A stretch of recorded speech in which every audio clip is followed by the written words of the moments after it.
Assalamualaikum warahmatullahi wabarakatuh. Selamat pagi. Hari ini kita akan mempelajari bahan konstruksi untuk pertemuan kedua. Hari ini materinya adalah tentang karakteristik mekanik bahan. Jadi melanjutkan dari pertemuan minggu kemarin, di mana kita sudah membahas pengklasifikasian bahan konstruksi berdasarkan jenisnya, yaitu logam, non-logam, dan juga metaloid. Pada hari ini kita akan membahas tentang karakteristik mekanik bahan, di mana karakteristik mekanik bahan itu sangat penting dalam desain dan manufacturing. Karena sifat-sifat khas bahan industri perlu diketahui, sebab bahan tersebut dipergunakan untuk berbagai macam keperluan dalam berbagai kondisi dan berbagai situasi. Sifat-sifat bahan yang diinginkan itu sangat banyak, termasuk sifat mekanik, sifat listrik, magnet, kimia, fisik, dan juga teknologinya. Apakah dia mampu dimodifikasi dengan mesin dan lain-lain. Pada pertemuan kali ini kita khusus akan membahas tentang sifat mekanik dari bahan konstruksi itu sendiri. Sifat-sifat bahan yang tadi disebutkan kebanyakan dipengaruhi oleh jenis dan perbandingan atom yang membentuk bahan tersebut. Ini adalah 5 aspek yang akan kita bahas pada hari ini. Yang pertama adalah stress-strain relationship atau hubungan antara tegangan dan regangan. Kemudian ada hardness, ada viscoelastic behavior of polymers, fluid properties, dan effect of temperature properties.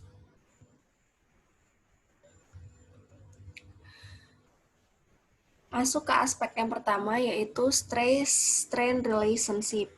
Berdasarkan situs Britannia.com bahwa di sini disebutkan the deformation of materials is characterized by stress and strain relationship. Jadi hubungan tegangan dan regangan itu mengkarakterisasi perubahan dari suatu material. For elastic behavior materials, the strain is proportional to the load, i.e. the applied stress. Untuk bahan yang bersifat elastik, memiliki sifat elastik, maka regangannya itu dia nilainya proporsional dengan beban yang dikenakan kepada material tersebut. The strain is immediate with stress and is reversible up to the yield point stress beyond which permanent strain results. Jadi regangan itu akan berbarengan atau terjadi bersamaan dengan stres dan bersifat reversible atau bisa kembali sampai dia mencapai titik permanennya. Jadi ada titik permanen ketika bahan tersebut diberikan regangan. 3 jenis tegangan statis yang dapat menyebabkan dampak pada material itu ada 3 jenis. Yang pertama adalah tarikan atau tensil, cenderung meregangkan material. Kemudian yang kedua adalah kompresif, cenderung menekan material. Dan yang ketiga, kalau misalnya kalian masih ingat dan pernah mengambil mata kuliah transport fenomena, kita pernah belajar dan menghitung yang namanya gaya geser atau shear stress. Gaya geser ini atau shear ini cenderung menyebabkan bagian material yang berdekatan akan bergeser satu sama lain. Stress-strain curve yaitu hubungan dasar yang menggambarkan sifat mekanik untuk ketiga jenis tadi, yaitu tarik, kompresif, dan juga geser.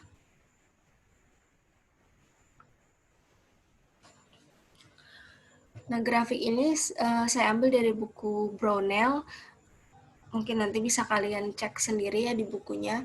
Di situ ada grafik di gambar 8.5 menunjukkan kurva antara stress dan strain untuk beberapa jenis material.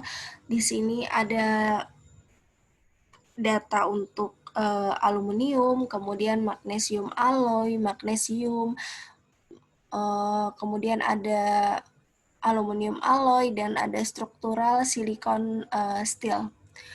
Nah, di sini di sumbu X-nya adalah strain, kemudian yang ada di sumbu Y adalah tensile stress-nya dengan satuan PSI. Nah, di sini bisa dilihat bahwa setiap material itu dia memiliki hubungan antara stres dan strain yang berbeda-beda. Dan seperti yang tadi dijelaskan di slide sebelumnya bahwa stres dan strain itu berbanding lurus. Jadi ketika strainnya meningkat, maka stres juga meningkat gitu.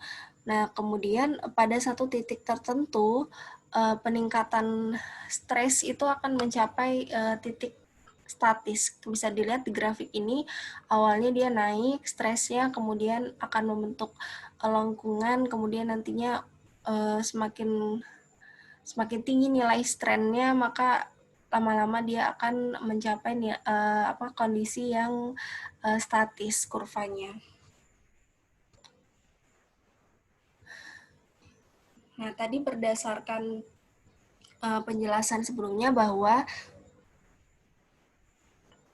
terdapat 3 jenis tadi kan yang bisa merubah material.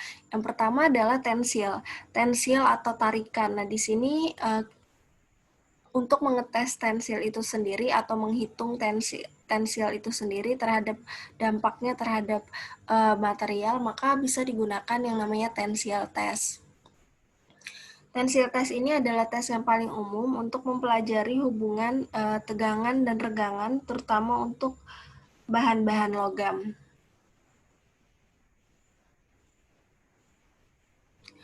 Dalam pengujian, suatu gaya menarik material, memanjangkannya, dan mengurangi diameternya. Jadi tensil test ini dia menggunakan gaya untuk menarik material sehingga material tersebut mengalami penambahan panjang dan mengurangi diameter dari material itu sendiri. Lebih jelasnya bisa dilihat di gambar 1, di mana pada kondisi 1 ini material sebelum mengalami tensil test. Jadi ini panjangnya adalah L0, kemudian diameternya cross sectional areanya adalah A0, kemudian diberikan gaya yang ke atas dan ke bawah gitu. Jadi mengalami penarikan, mengalami tensil. Di kondisi 2 akan ada pertambahan panjang dan cross sectional areanya itu berubah dari A0 ke A. Cross sectional areanya berubah menjadi lebih kecil. Ini adalah salah satu contoh gambar skematik dari alat untuk melakukan tensil test. Jadi di alat ini ada fixed crosshead dan ada moving crosshead. Jadi tes spesimennya ditaruh di tengah-tengah, kemudian diberikan gaya untuk menarik spesimen ini. Nah, ini adalah skematik perubahan yang terjadi pada bahan material secara bertahap pada saat tensil test. Pada gambar 3 ini, progres dari tensil test bisa terlihat. Yang pertama, pada kondisi 1, ini adalah beginning of test. Jadi di sini bahan material ketika belum mengalami proses pengujian. Kemudian yang kedua adalah tahap uniform elongation and reduction of cross-sectional area. Ini pada tahap-tahap awal penarikan bahan material gitu ya. Jadi di sini sudah terjadi elongasi yang seragam dan terjadi penurunan cross-sectional area. Jadi mulai mengecil, diameternya mulai berkurang dan dia juga udah mulai memanjang. Tahap ketiga, continued elongation, jadi elongasinya terus terjadi, kemudian jadi panjangnya terus bertambah, diameter semakin mengecil, sampai akhirnya nanti minimum load reach, jadi kemampuan material untuk menahan tarikan itu sudah mencapai tahap maksimum.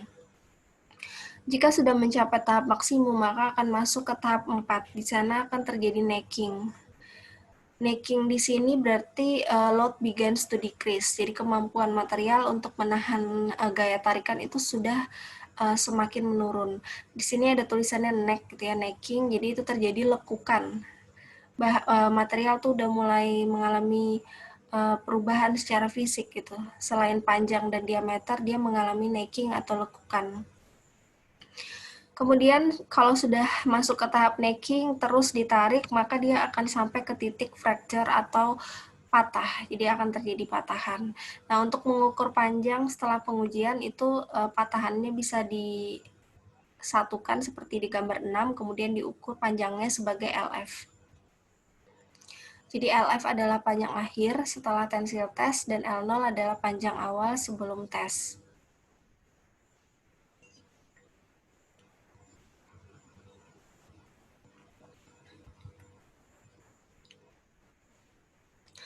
Berikutnya, apa sih yang bisa kita dapatkan nilai dari tensil test itu? Yang pertama adalah engineering stress. Engineering stress bisa dihitung dengan menggunakan persamaan ini. Jadi engineering stress sama dengan gaya dibagi dengan original area of test specimen. Jadi cross-sectional area awal sebelum material mengalami tensil test.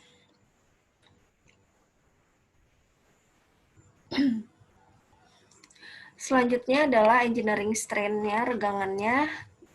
Engineering strain dilambangkan dengan E. Ini bisa dihitung dengan menggunakan persamaan di mana panjang saat terjadi elongasi, kemudian dikurangi dengan panjang awal, dibagi dengan panjang awal material tersebut.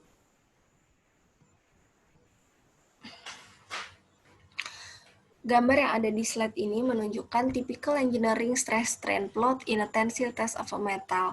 Jadi di sini hubungan dari stress dan strain pada suatu proses analisis tensile test untuk bahan material dengan jenis metal. Di sini bisa kita lihat bahwa ada dua region, yaitu elastic region dan plastic region. Kemudian ada juga maximum load dan ada keterangan di sini terjadi fracture. Nah, di sini untuk sumbu Y-nya adalah menunjukkan nilai dari stres, sedangkan untuk sumbu X itu nilai dari strain. Nah, di sini kita bisa lihat dua area tadi bahwa elastic region itu terjadi sebelum material itu melengkung atau ada tadi terjadi necking gitu ya. Dan elastic region ini terlihat terjadi pada kondisi sebelum terjadi necking. Kalau plastic region itu terjadi setelah material melengkung. Nah, di sini ada titik Y. Titik Y ini adalah titik di mana saat material tersebut mengalami necking atau pelengkungan. Kemudian setelah melewati tahap pelengkungan, ini kan masuk ke plastic region. Setelah masuk ke plastic region, di sini terus meningkat stresnya gitu. Kemudian dia pada puncaknya dia akan mengalami maksimum load. Jadi di sini adalah kondisi maksimum yang bisa ditahan oleh material tersebut. Setelah itu jika sudah melewati maksimum load, maka bahan akan mengalami patah atau fracture. Jadi ini adalah contoh gambar dari hasil tensil test untuk metal.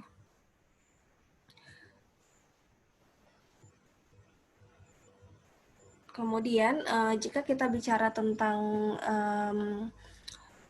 tensil test, maka kita juga akan membicarakan tentang modulus elastisitas dari suatu bahan. Nah, di sini dari Brownell saya ambil di sini menunjukkan bahwa dari dua jenis bahan yang berbeda dengan temperatur yang meningkat itu akan menghasilkan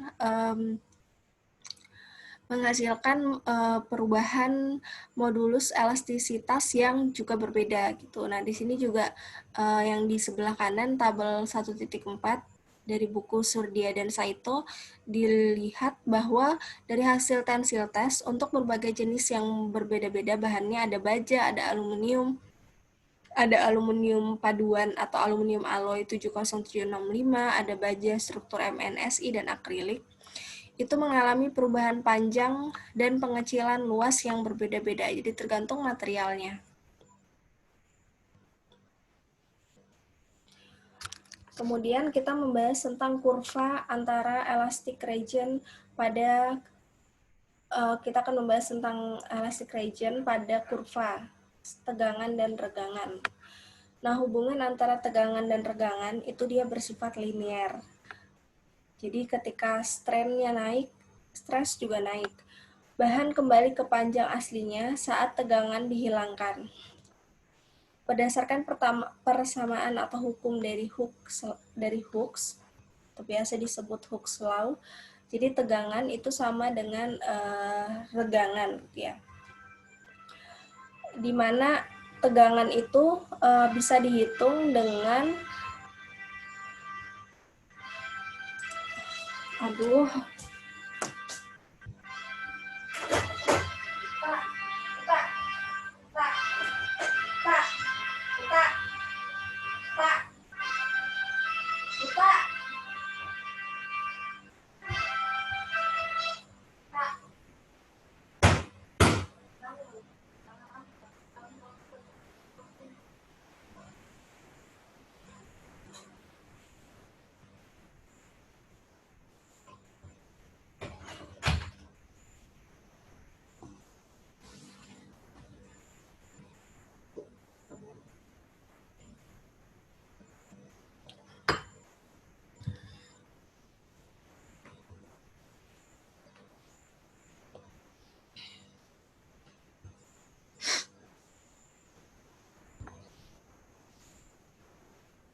Nah, jadi berdasarkan persamaan Hooke's tadi atau Hooke's Law, maka tegangan itu sama dengan regangan dikali dengan modulus elastisitas. Jadi E atau modulus elastisitas adalah ukuran kekakuan atau stiffness yang melekat pada suatu material. Nilai modulus elastisitas berbeda-beda untuk setiap material. Seperti yang tadi kita lihat di slide sebelumnya, bahwa nilai modulus elastisitas atau E itu berbeda untuk setiap materialnya. Selanjutnya adalah tentang ductility in tensile test.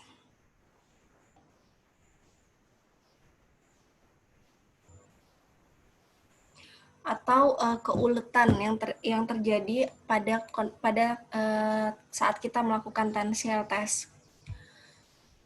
Ductility adalah kemampuan suatu material untuk meregang secara plastik tanpa terjadi patahan. Jadi ductility ini biasanya terjadi ketika bahan mulai ditarik sampai sebelum terjadinya patahan. Untuk menunjukkan adanya ductility in tensile test, maka kita bisa menghitung dengan menggunakan persamaan ini. Ductility diwakili oleh EL atau elongation sama dengan LF min LO per LO. LF ini adalah specimen length at fracture, jadi panjang spesimen ketika terjadi patahan.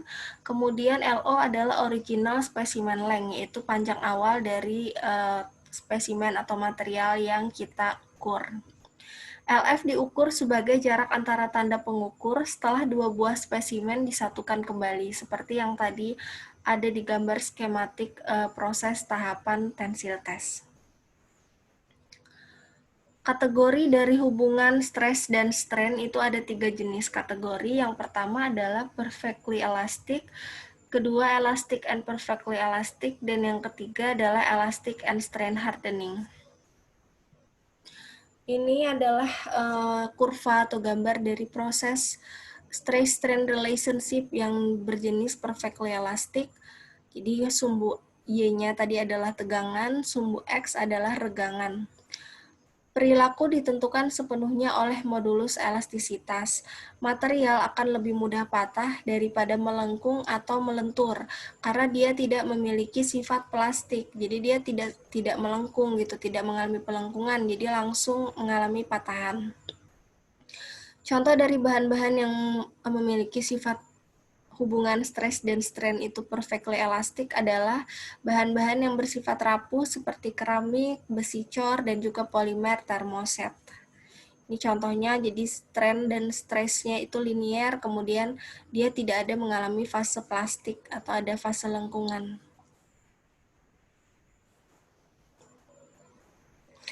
Jenis kategori yang kedua adalah elastic and perfectly plastic. Jadi kekakuan itu ditentukan oleh nilai modulus elastisitasnya juga. Begitu Y tercapai, Y itu adalah titik, tadi kan titik di mana terjadi pelengkungan, maka material tersebut akan berubah bentuk secara plastik pada tingkat tegangan yang sama. Jadi tegangannya tetap statis, yang terus meningkat adalah nilai strain-nya atau regangannya. Titik Y itu adalah titik titik yang sebelum grafiknya ini melengkung.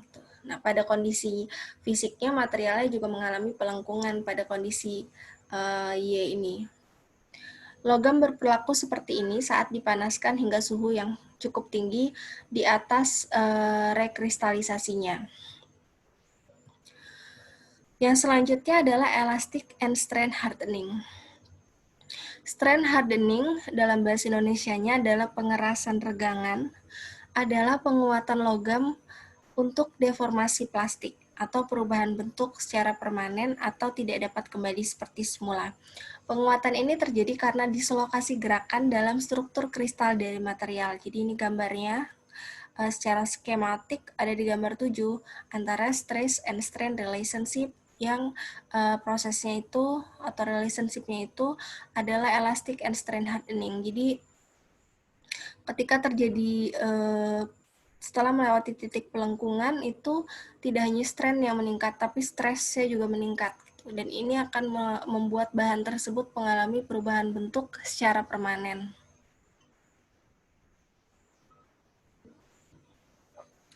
Menurut Wikipedia bahwa ductility itu adalah is a measure of a material's ability to undergo significant plastic deformation before rupture or breaking, which may be expressed as a percent elongation or percent area reduction from a tensile test. Jadi ductility itu adalah suatu ukuran yang bisa digunakan untuk melihat kemampuan dari satu material itu untuk berubah secara signifikan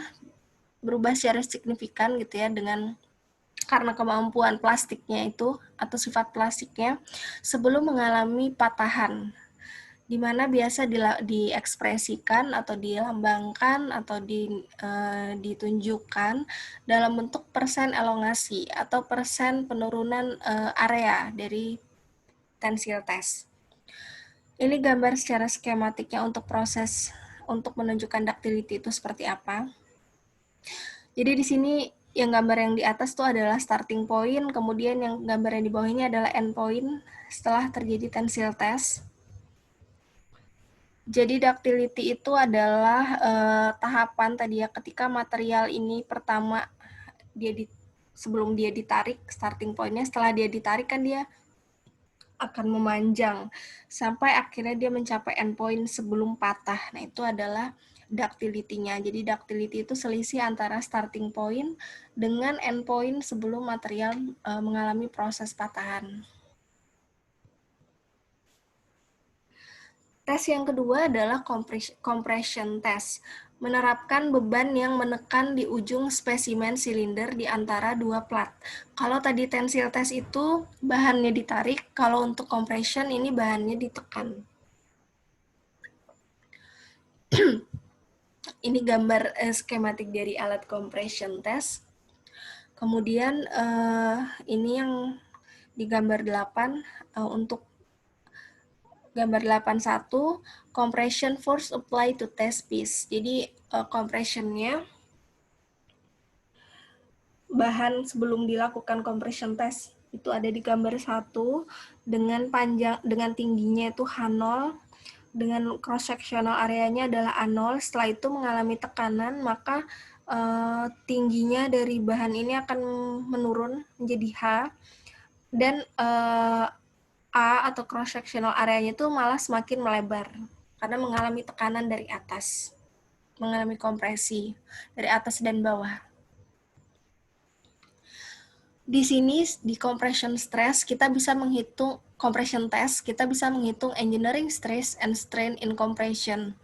Saat spesimen dikompresi, ketinggiannya akan berkurang dan luas penampangnya akan bertambah, sehingga sama aja untuk menghitung nilai tegangan, persamaannya adalah F dibagi dengan A0. Sedangkan engineering strain-nya didefinisikan sebagai H min H0 per H0. Jadi di sini yang digunakan adalah data dari ketinggian akhir dan ketinggian awal.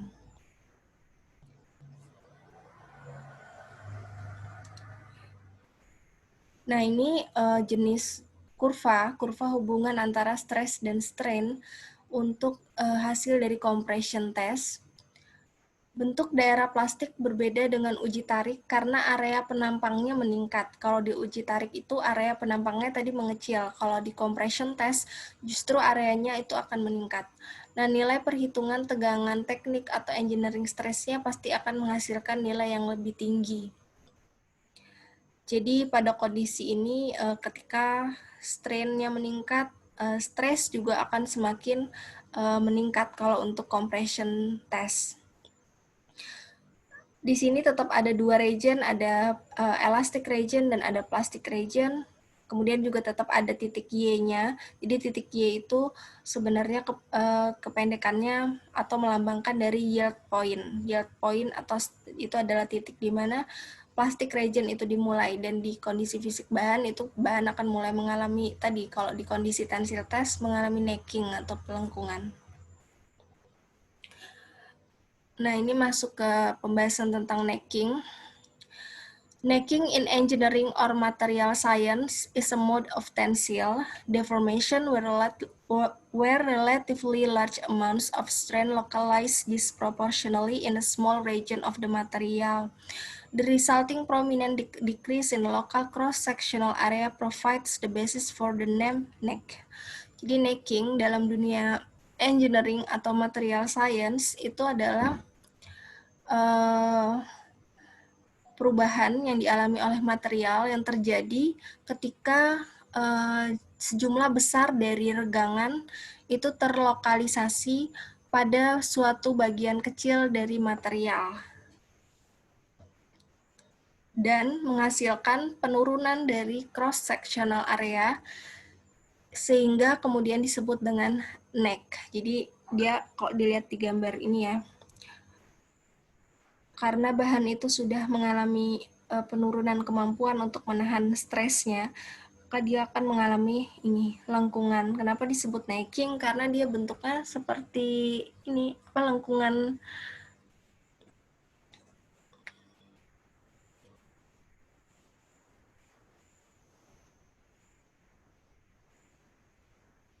seperti ini, leher kan, jadi disebutnya neck atau necking. Di sini bisa kita lihat ada kondisi pre-necking, jadi sebelum terjadi lengkungan, kemudian setelah adanya lengkungan atau post-necking.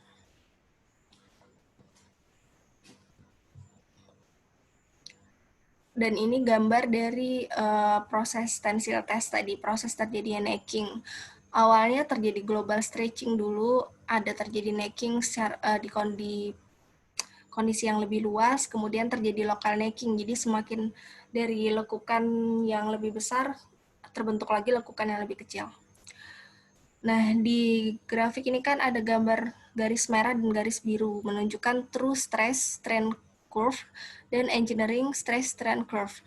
Jadi di sini ada dua kurva, ada yang true stress strain dan ada yang engineering stress strain.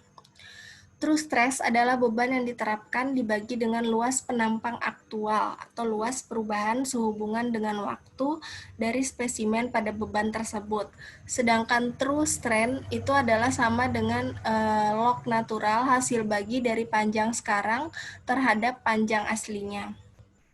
Kalau engineering stress strain kan tadi udah kita bahas sebelumnya perhitungannya.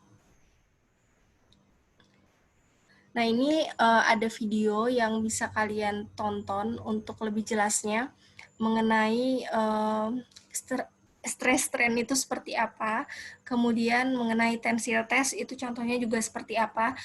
Nanti PowerPoint-nya juga saya upload di materi di ini ya, di menu materi dan silabus yang ada di MOLS. Kalau di PowerPoint-nya nanti ini udah bisa terlink ke YouTube. Jadi kalian tinggal klik, kemudian nanti dia akan otomatis terlink ke YouTube, di mana bisa mengakses video yang saya maksud.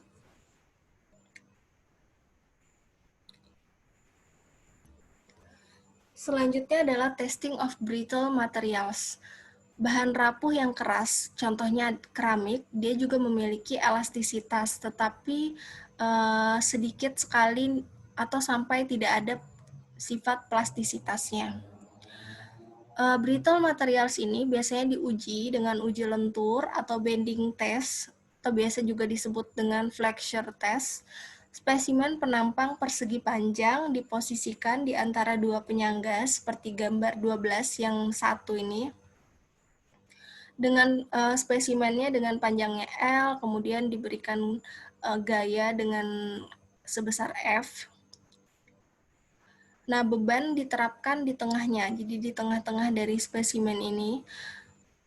Kemudian lama-kelamaan bahan tersebut akan mengalami yang namanya lekukan juga gitu di sini di gambar 2 ya. Ketika terjadi highly stress and strain spesimen, jadi terjadi tegangan dan regangan yang besar terhadap si spesimen brittle ini, maka dia akan mengalami perubahan bentuk seperti yang ada di gambar 3.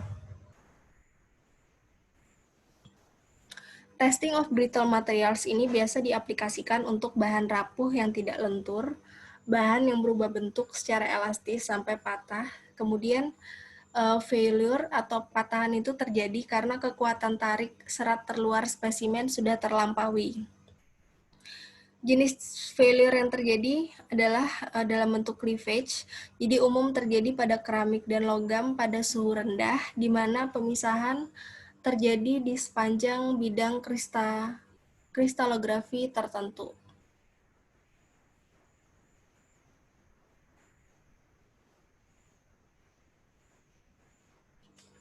Jadi jenis failure-nya itu terjadi pembelahan ya.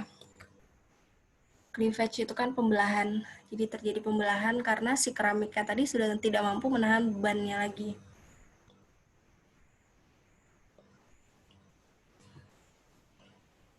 Selanjutnya, dari slide yang di awal tadi kan dibahas ada tiga jenis, ada tensil, ada compression, dan ada shear atau gaya geser atau shear stress. Nah, untuk menghitung shear stress tersebut, di sini ada yang namanya shear properties atau penerapan tegangan dengan arah yang berlawanan di kedua sisi elemen tipis. Jadi kondisinya seperti gambar A, ini cross sectional areanya dilambangkan dengan A, kemudian diberikan gaya ke kiri dan ke kanan. Jadi terjadi gaya geser pada material yang diuji. Shear stress didefinisikan sebagai kalau kalian masih ingat di pelajaran transport fenomena bahwa shear stress itu itu bisa dihitung kan. Kalau di sini digunakan persamaan tau sama dengan F per A. F-nya adalah apply force dan A-nya adalah area over which deflection occurs. Jadi luas areanya. Sementara shear strain didefinisikan sebagai gamma sama dengan del per B. Jadi deflection element dibagi dengan distance over which deflection occurs. Di gambar 14 ini ada juga grafik yang menunjukkan hubungan antara shear stress dan shear strain.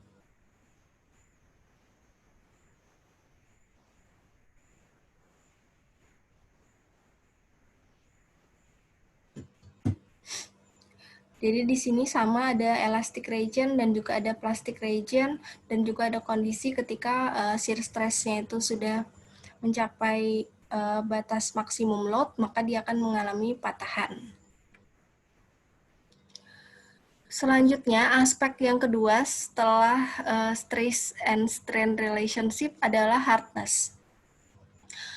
Hardness menunjukkan ketahanan terhadap lekukan permanen. Kekerasan yang baik atau hardness yang baik umumnya berarti menunjukkan bahan tahan terhadap goresan dan keausan. Sebagian besar perkakas yang digunakan dalam manufaktur harus bersifat keras terhadap goresan dan ketahanan aus. Jadi dia tidak mudah tergores, yang bagusnya seperti itu kan. Untuk mengetahui hardness, maka kita bisa melakukan hardness test. Biasa digunakan untuk menilai sifat material karena cepat dan juga mudah gitu. Berbagai metode pengujian yang sesuai karena perbedaan kekerasan di antara bahan yang berbeda. Jadi ada beberapa jenis metode untuk menguji hardness. Tes kekerasan yang paling terkenal atau umum adalah menggunakan Brinell test dan Rockwell test. Metode pengujian lain juga ada seperti Vickers, Knopf, skleroskop, dan juga durometer.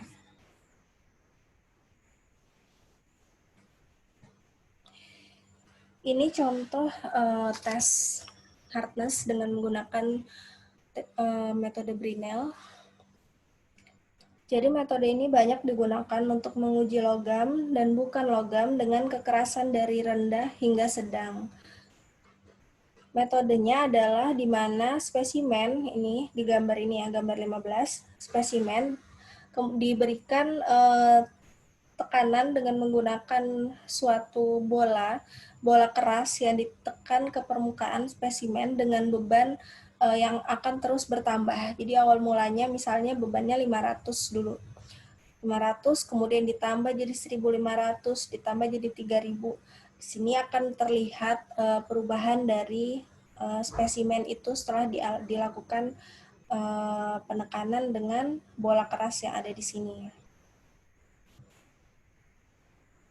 Jadi bola keras ini biasanya terbentuk dari steel atau dari cemented carbide dengan diameternya sebesar 10 mm.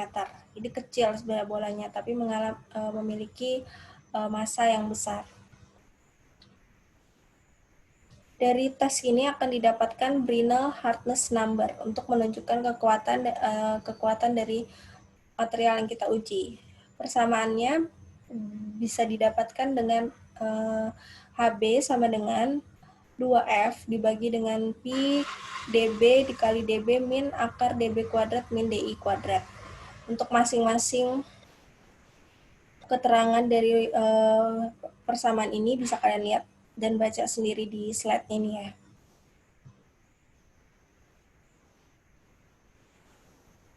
Untuk ininya diameter of indentation ya. Ya, diameter of indentation-nya juga bisa diukur dari hasil uji dengan Brinell hardness-nya ini.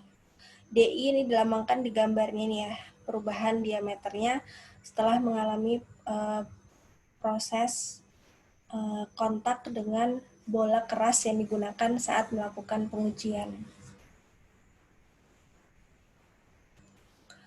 Nah, bedanya apa dengan Rockwell hardness test? Bedanya adalah pada beban yang digunakan untuk menganalisa material tersebut gitu. Kalau yang tadi di Brinell itu menggunakan bola, kalau di sini dia menggunakan beban dengan bentuk seperti yang ada di gambar 16. Tes ini juga banyak dan umum digunakan, jadi sebuah indentor berbentuk kerucut ditekan ke dalam spesimen menggunakan beban kecil sebesar 10 kg, sehingga indentor tempat duduk dalam material, maksudnya indentor itu masuk ke dalam atau menekan si spesimennya. Kemudian beban utama 150 kg diterapkan kepada spesimen menyebabkan indentor tadi menembus melebihi posisi awalnya, itu di final position yang di kedua ini. Jarak penetrasi tambahan atau nilai D diubah menjadi pembacaan kekerasan Rockwell oleh mesin penguji. Jadi dari initial position, kemudian ketika diberikan gaya yang lebih besar, dia kan kerucutnya ini menembus spesimen. Nah, selisih antara final position dengan initial position itu dilambangkan dengan D, kemudian oleh alatnya akan diterjemahkan dalam suatu nilai Rockwell number. Yang ketiga, setelah stress-strain relationship dan hardness, aspek yang ketiga adalah effect of temperature on properties, yaitu pengaruh temperatur terhadap properti suatu material. Dari grafik di sini, general effect of temperature on strength and ductility. Jadi ini pengaruh temperatur terhadap kekuatan dan juga keuletan dari suatu bahan.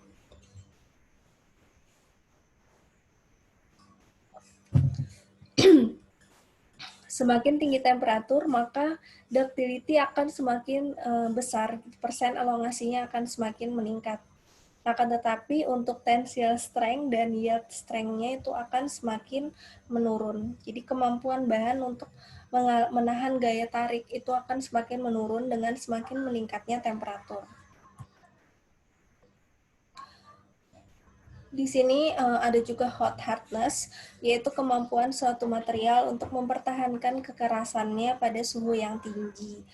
Grafik ini menunjukkan hubungan atau relasi antara temperatur dan hardness, di mana semakin tinggi temperatur, itu hardness-nya akan mengalami penurunan kekerasan. Contoh di sini ada beberapa material, yaitu ada low carbon steel, high alloy steel, dan juga keramik. Jadi yang paling cepat turun kekerasannya itu adalah low carbon steel. Yang paling di atas, paling tinggi nilai hardness-nya itu adalah keramik di antara 4 bahan ini. Aspek yang keempat adalah fluid properties and manufacturing. Fluid properties ini berhubungan dengan aliran cairan, di mana cairan itu akan selalu mengikuti bentuk wadah yang menampungnya. Banyak proses manufaktur dilakukan pada bahan yang diubah dari padat menjadi cair dengan pemanasan. Contohnya, ketika kita membuat atau mencetak logam, Logam itu kan bisa dirubah dari kondisi solid menjadi cair, kemudian dituang dalam keadaan cair ke cetakannya sehingga bisa dibentuk dengan berbagai jenis bahan gitu ya, dari bahan material, bahan konstruksi yang berbentuk logam, kemudian kita cairkan, kemudian dituang dan dicetak, hasilnya akan menjadi berbagai jenis barang yang kita gunakan di kehidupan sehari-hari. Atau misalnya kaca yang terbentuk dalam keadaan panas dan sangat cair, kemudian juga kan kaca bisa dibuat dalam berbagai jenis bentuk tertentu. Yang terakhir adalah polimer yang selalu berbentuk cairan kental. Jadi fluid properties itu juga penting untuk diperhatikan. Kalau kita bicara tentang fluid properties, maka kita akan membicarakan tentang viscosity and fluids, in fluids atau viskositas. Viskositas adalah hambatan aliran yang merupakan karakteristik dari fluida tertentu.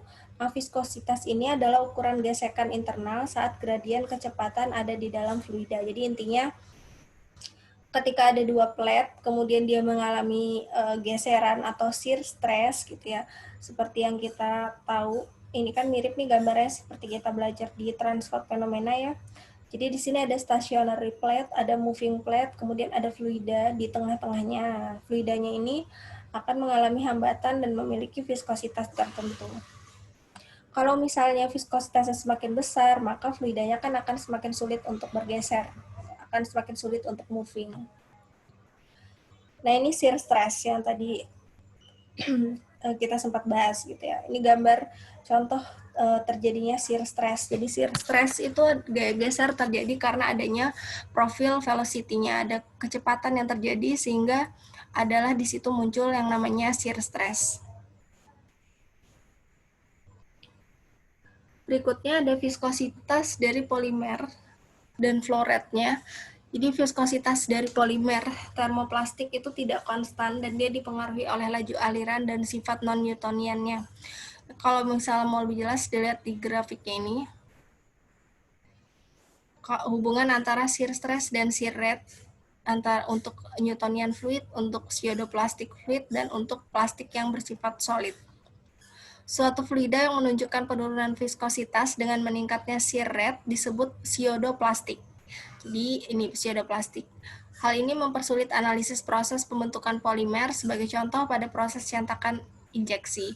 Jadi pseudoplastik ini dia memiliki sifat Newtonian, tapi juga dia mendekati sifat dari plastik. Aspek yang kelima adalah viscoelastic behavior, yaitu sifat material yang menentukan ketegangan yang dialaminya saat mengalami kombinasi tegangan dan suhu dari waktu ke waktu. Merupakan kombinasi viskositas dan elastisitas. Ini contoh komparasi dari elastic dan viscoelastic properties. Pada yang A ini adalah perfectly elastic response of material to stress apply over time. Jadi di sini materialnya bersifat sangat elastik. Jadi semakin lama waktu dan semakin tinggi stres dan strain yang diberikan, maka dia awalnya naik, kemudian akan statis dan nanti akan turun lagi, tuh akan kembali lagi kalau dia elastik. Tapi kalau respons dari viscoelastic materials dengan kondisi yang sama, maka untuk stresnya sama, tetapi pada kondisi strainnya itu berbeda. Kalau viscoelastic ini dia dengan bertambahnya strain akan meningkat di awal, kemudian dengan bertambahnya waktu dia strainnya juga tetap meningkat gitu.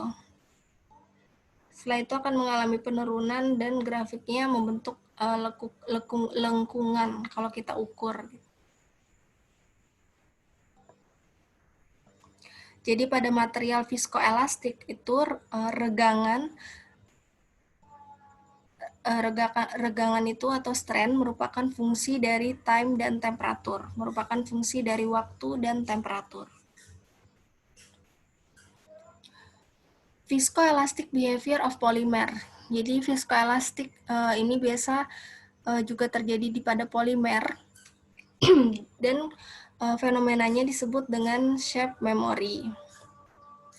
Shape memory ini adalah common problem in extrusion of polymer is die swell, in which the profile of extruded materials grows in a size, reflecting its tendency to return to its previously large cross-section in the extruder barrel immediately before being squeezed through the smaller die opening. Shape memory ini adalah ketika suatu polimer kita lewatkan melalui suatu celah kecil gitu. Ketika dia keluar dari celah kecil itu, maka dia akan mengalami perbesaran lagi atau mengalami swelling. Itu adalah sifat dari viscoelastic behavior dari polimer. Jadi di sini flow returns to slow flow rate after exiting die. Polymers regain a rolly spherical conformation again in order to minimize entropy. Jadi dari ini pre-entrance-nya, kemudian dia dimasukkan atau dialirkan melalui celah kecil. Setelah keluar dari celah kecil ini, dia akan mengalami die swell. Jadi dia akan membesar kembali gitu ya bentuknya. Nah, minggu kemarin itu kan kita ada yang belum ketinggalan dibahas, yaitu yang namanya alloy atau paduan metal alloy atau paduan logam. Dan untuk metal alloy ini saya ambil sumbernya dari Mathematics and Science in School in Sub-Saharan Africa, Worcester Polytechnic Institute. Nah, metals itu kan punya banyak sekali manfaat gitu, banyak sekali aplikasinya di kehidupan kita. Contohnya seperti ini, karena metal itu dia bersifat kuat, kan kita udah bahas di pertemuan sebelumnya. Terus dia juga memiliki sifat konduktor, kemudian dia juga memiliki sifat malleable atau mudah dibentuk, kemudian dia juga punya sifat shiny atau luster, jadi dia berkilau. Nah, sedangkan alloy itu adalah paduan. Jadi an alloy is a metal composed of more than one element. Jadi alloy itu adalah gabungan atau paduan dari beberapa logam, lebih dari satu logam.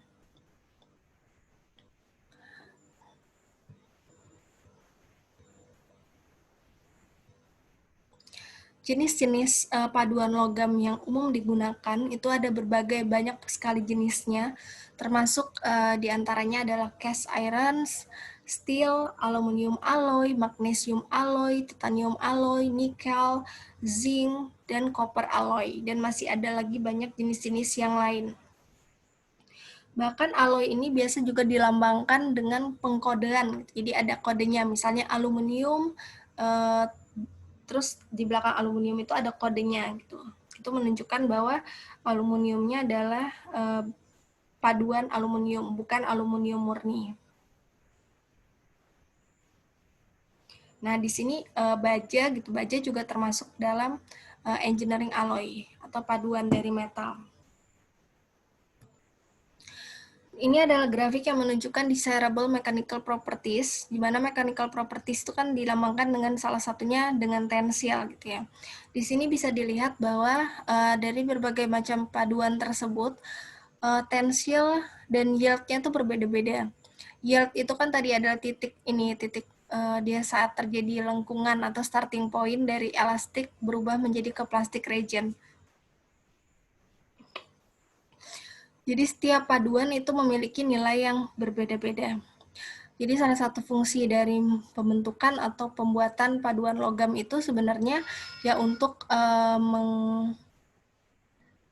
mengimprove atau meningkatkan kemampuan dari logam yang murni untuk menahan stres atau untuk supaya logam yang awalnya mungkin mudah patah dengan besar tarikan tertentu atau dengan temperatur tertentu menjadi lebih tahan dan bisa aman digunakan. In a pure form, most metals are not very strong.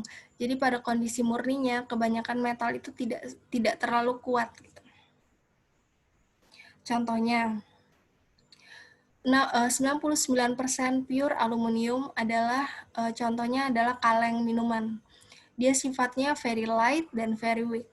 Jadi sangat sangat lemah gitu kan. Kalau misalnya kita berikan tekanan, ini kan mudah sekali untuk mengalami perubahan bentuk. Nah, bagaimana dengan aluminium alloy wheels? Beda kan, aluminium yang di sini sifatnya sangat kuat dan sulit untuk kita rubah bentuknya dengan kekuatan yang minimum. Ini light and strong. Jadi perubahannya ketika sudah dipadukan dengan logam lainnya, dia akan merubah sifat mekanik dari material itu sendiri. Contoh lainnya adalah copper coated atau proses coating. Nah, proses coating ini bisa sampai dia sebenarnya tipis banget, itu sampai 10 mikrometer. Kalau dibandingkan dengan ukuran diameter helai rambut manusia, kalau helai rambut manusia itu sekitar diameternya 0,07 mm. Kalau coating itu lebih tipis lagi, dia mikro, akan micrometers. Jadi lebih kecil sekali daripada satu helai rambut kita, jadi tipis sekali. Nah, paduan logam itu juga bisa untuk corrosion protection, jadi untuk menjaga agar bahan konstruksi yang kita gunakan itu lebih tahan terhadap korosi. Contohnya di sini adalah proses paduan logam untuk menghalangi atau mencegah terjadinya korosi. Salah satu jenis dari paduan logam adalah stainless steel. Stainless steel yang banyak digunakan di peralatan rumah tangga adalah stainless steel is stainless because it is more resistant to rusting than ordinary steel. Jadi baja yang sudah dipadukan kemudian kita sebut dengan stainless steel itu lebih kuat atau lebih resisten terhadap rusting dibandingkan dengan ordinary steel atau baja yang biasa.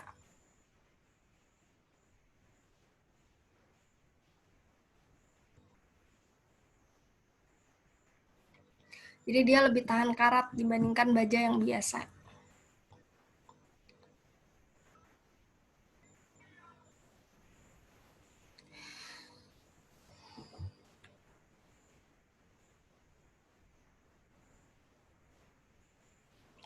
Steel atau baja is the common name for a large family of iron alloys which are easily malleable after the molten stage.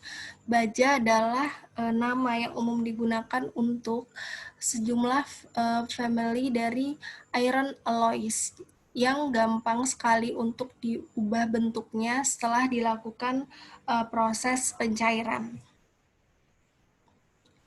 Kemudian kita akan membahas tentang efek dari karbon pada paduan atau pada alloy gitu. Semakin besar persen karbon yang ada, maka nilai HRC-nya itu akan semakin meningkat. Hardness and tensile strength increases carbon content increase up to about 0.85% C. Jadi hardness dan tensile strength itu akan semakin meningkat dengan penambahan atau peningkatan persen karbon di dalam suatu paduan. Ini contohnya, gunting itu memiliki kandungan karbon sekitar kurang lebih 20% lebih banyak dibandingkan kaleng minuman. Hal itulah yang menyebabkan gunting itu lebih keras dibandingkan kaleng minuman.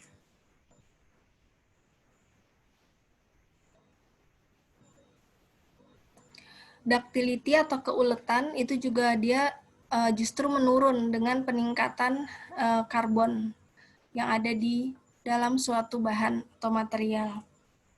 Karena kan hardness-nya makin meningkat, maka ductility-nya makin menurun. Oh, ini jenis-jenis dari steel alloys banyak sekali digunakan di sekitar kita gitu, baik di pabrik ataupun juga untuk peralatan rumah tangga, untuk alat transportasi, dan juga material lainnya. Kemudian ada yang namanya carbon steel. Carbon steel juga banyak digunakan untuk berbagai macam berbagai macam aplikasi gitu ya. Salah satunya di sini bisa digunakan untuk bahan konstruksi bangunan. Kemudian juga ada chromium steel. Nah, chromium steel ini commonly added to steel to increase corrosion resistant and oxidation resistant. Jadi chromium itu biasa ditambahkan atau dicampurkan atau dipadukan dengan baja untuk meningkatkan ketahanan baja tersebut terhadap korosi dan oksidasi. Jadi kalau misalnya kalian mau membuat bahan alat gitu, suatu alat dengan menggunakan baja, kemudian kalian pengen alat tersebut lebih tahan terhadap korosi, maka bisa dipadukan dengan kromium.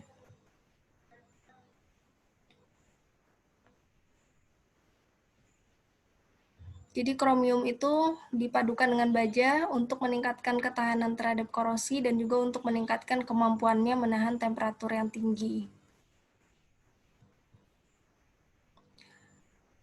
High chromium steel dengan persentase kromiumnya sekitar 17% biasa digunakan untuk pompa, kemudian juga untuk fitting subject to high temperature and pressure. Jadi untuk bahan-bahan yang kita gunakan untuk aplikasinya pada suhu tinggi dan juga tekanan tinggi. Tetapi chromium steel ini kurang cocok untuk kondisi yang asam. Jadi kalau misal bahan kalian bahan material yang mau dimasukkan ke dalam alat yang dibuat dari chromium steel ini bersifat asam, maka chromium steel ini masih kurang cocok untuk diaplikasikan pada bahan asam tersebut. Presentasi hari ini sampai sekian untuk materinya. Nanti kita ketemu lagi di hari Kamis depan mungkin ya. Jadi nanti hari Senin sepertinya yang masuk dosen yang lain. Jadi kita ketemunya di hari Kamis depan. Kalau ada pertanyaan bisa ditinggalkan di kolom komentar di MOLS atau juga bisa didiskusikan lewat grup WhatsApp. Saya juga akan share link untuk buku literatur yang digunakan untuk bahan konstruksi ini. Jadi kalian bisa membaca sendiri kalau misalnya ada yang dirasa penjelasan saya kurang jelas. Kemudian juga link video tadi yang sudah saya ada sempat screen capture di PowerPoint ini. Terima kasih atas perhatiannya. Assalamualaikum warahmatullahi wabarakatuh. Selamat siang.